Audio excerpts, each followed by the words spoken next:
ye will serve, whether the gods which your fathers served, that we are on the other side of the flood, or the gods of the Amorites, in whose land ye dwell. But as for me and my house, we will serve the Lord. Praise the Lord.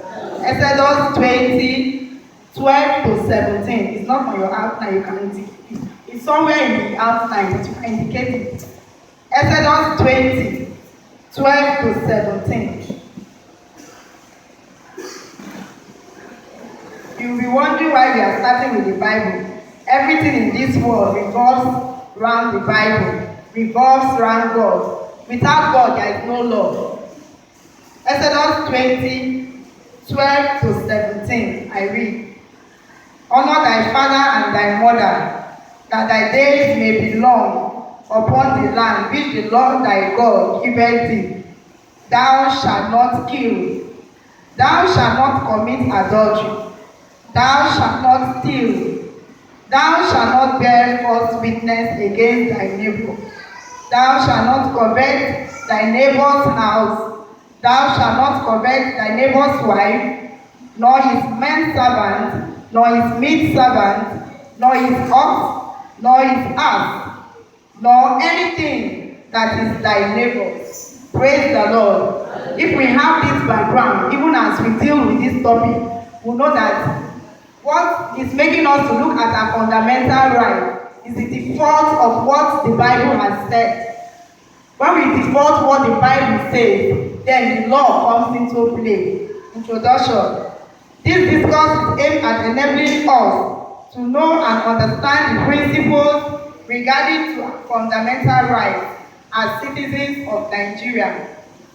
In a nutshell, looking at what justice entails and the way of establishing the fact that our rights are infringed upon, how to go about them in attaining justice. These rights are our basic inheritance as Nigerians. It is our natural right and the basis of human existence. This right is inalienable. It should not be bought, sold, or bargained with. Fundamental rights are regarded as those aspects of human rights which have been recognized and entrenched in the constitution of a country. They are provided for to enhance human dignity. In a nutshell, what we are saying is, this introduction is just trying to tell us what it means, where our rights are derived from. They are derived from the constitution. And it's also to tell us that these rights should not be sold, should not be bought. Normally, generally, we are not supposed to sell our rights, but because of the things that are happening in the world, it looks as if our rights are being sold or bought. But generally, they are not to be sold, they are not to be bought. Now, let's look at what fundamental rights is all about. Fundamental rights as a right guaranteed in the Nigerian Constitution, and it's a right which every person is entitled to, where he is not subject to disabilities enumerated in the Constitution, to be enjoyed by virtue of being human being. The Constitution is the ground norm, not ground norm. Ground norm, from which all these rights emanate from, is enshrined in Chapter 4 of the 1999 Constitution, which a court orders otherwise. You cannot enjoy these constitutional rights.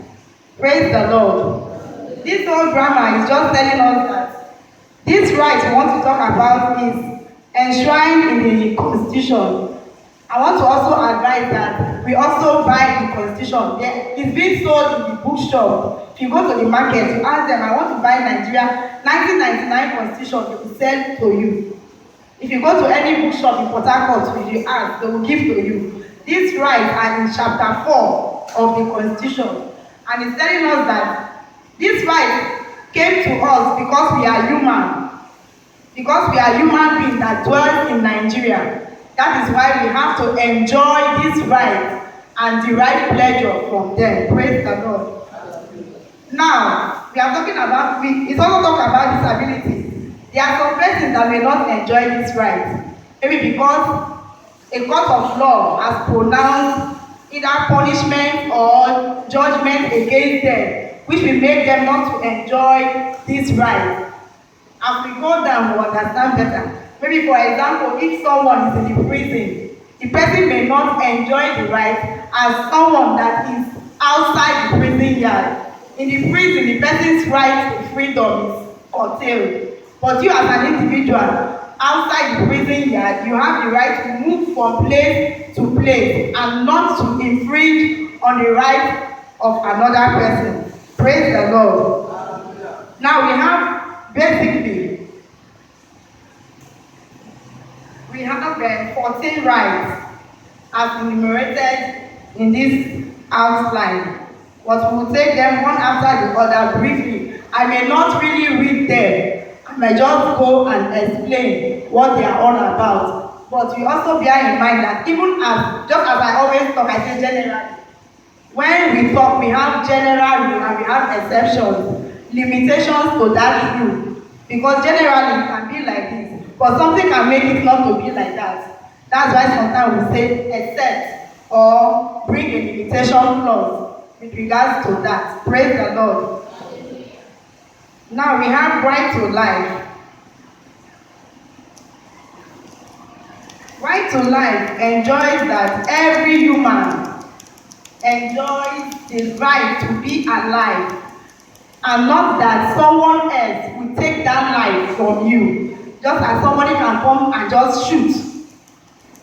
It's not supposed to be done that way. Nobody should shoot anybody. But because of the corruption in the society, we see that life, even chickens, it looks as if they have more rights than humans because of the corruption that is in the world. But if you look at it, when someone's right is taken, it may not just end that way.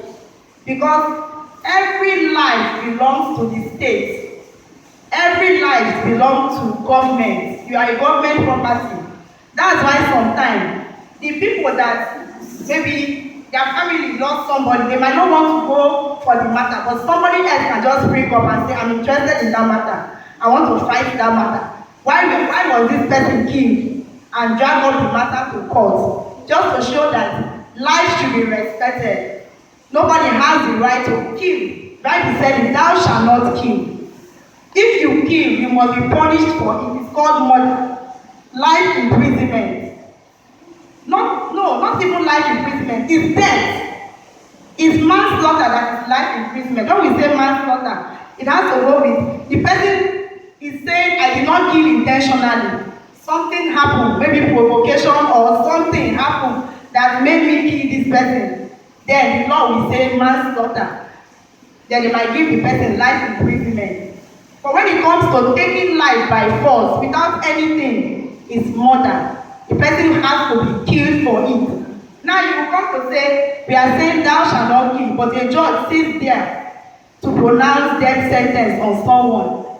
Do you know the funniest thing? If you have been in court when a judge pronounces death sentence, the judge does not wear black again. The judge wears red to tell you that it's blood. The judge wears red. And once you see a judge wear red, know that that matter will end with death sentence. I don't know if it's right for me to say they are right to kill following the law. That one should be biblical, I don't know. But with the law, when once somebody has killed and a death sentence is pronounced on the person, those that are in charge of taking that life do that. Praise the Lord. I think I've explained that. The second one we'll be talking about is right to dignity. Right to dignity. Every human being should be respected for who you are. Praise the Lord.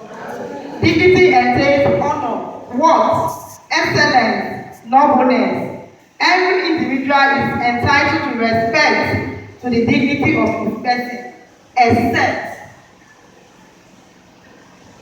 Now, A says no person should be tortured or given any inhuman treatment. That's the general.